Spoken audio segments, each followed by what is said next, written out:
If you look outside on September 27, 2015, you can catch a glimpse of a very rare event in the night sky, a supermoon lunar eclipse.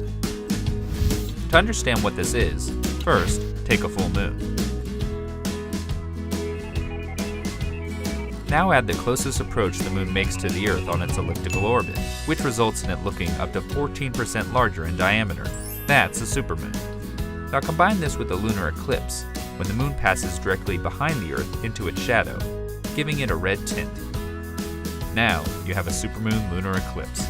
This is a really special event because it doesn't happen very often. Let's take a look back. Since 1900, a supermoon lunar eclipse has only happened 5 times. A lot changes here on Earth in between these moments. In fact, the last time you could see this event was 1982. And if you miss seeing it in 2015, your next opportunity won't come until 2033. So mark your calendar and head outside on September 27th.